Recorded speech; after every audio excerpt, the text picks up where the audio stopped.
साथियों, यह डिक्टेशन 90 शब्द प्रति मिनट से दिया जा रहा है। डिक्टेशन स्टार्ट होगा 3 सेकंड बाद।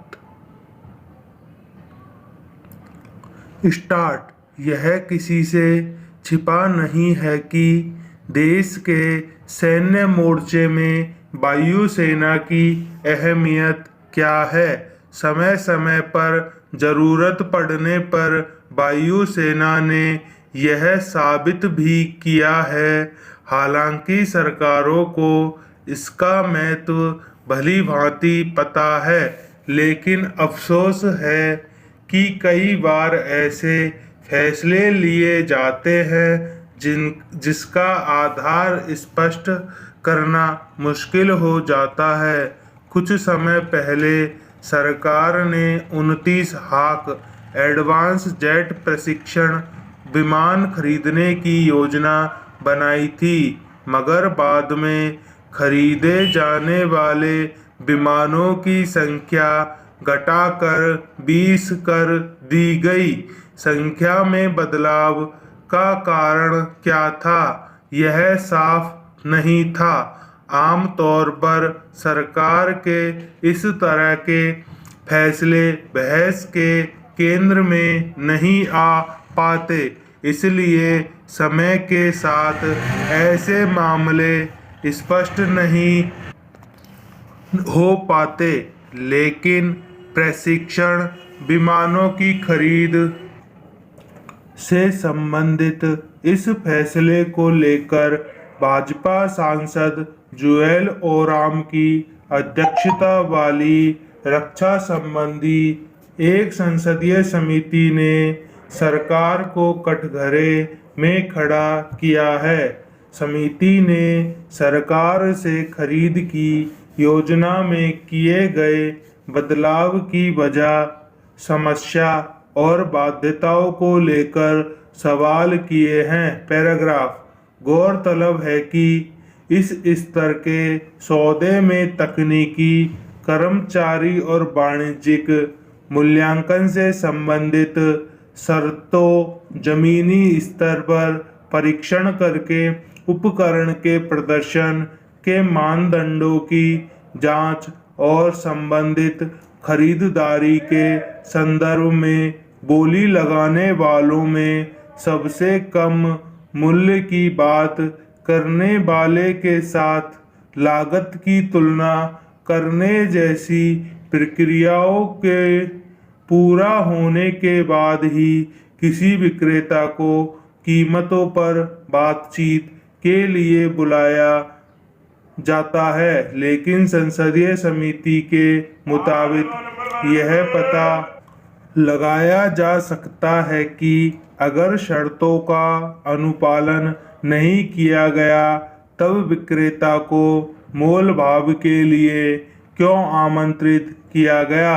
यह अपने आप में यह बताने के लिए काफ़ी है कि सुरक्षा के मोर्चे को मजबूत करने के लिहाज से एक संवेदनशील सौदे में भी तय नियम कायदों का, शर्तों का पूरी तरह पालन करने का ख्याल नहीं रखा गया। पहले से निर्धारित प्रक्रिया के तहत इतने उच्च स्तर पर अगर बिना किसी मजबूत आधार के खरीदे जाने वाले विमानों की संख्या में बदलाव कर दिया जाता है या विक्रेता को आमंत्रित करते हुए शर्तों का ख्याल रखना जरूरी नहीं समझा जाता है, तो इसे कैसे देखा जाएगा। जाहिर है इस मसले पर सरकार अपने ही फैसले पर संसदीय समिति के सवालों को लेकर असुविधा का सामना कर सकती है। पैराग्राफ।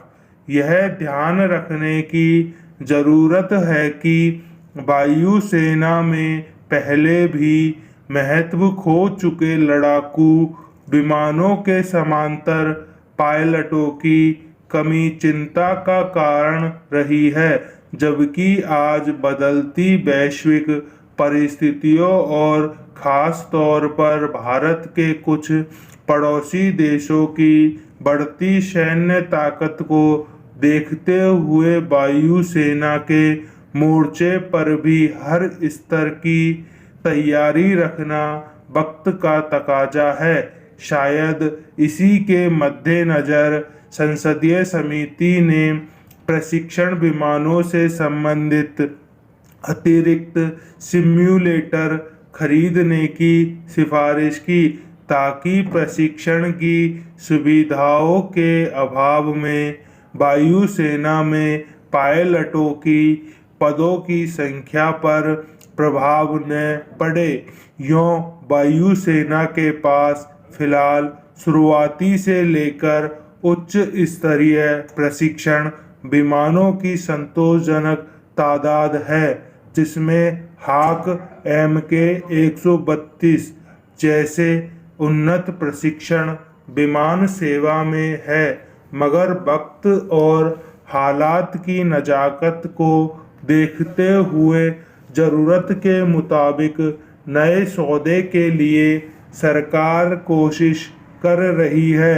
विडंबना यह है कि इस मामले की संवेदनशीलता को समझने के बावजूद प्रक्रिया और फैसले के स्तर पर कोताही देखी जा रही है। इससे बचा जा सकता है। संसदीय समिति ने इसी ओर ध्यान दिलाया है। उम्मीद है कि सरकार इस मसले पर समिति के सवालों का कोई संतोषजनक जवाब सामने रखेगी। संपूर्ण विराम। धन्यवाद।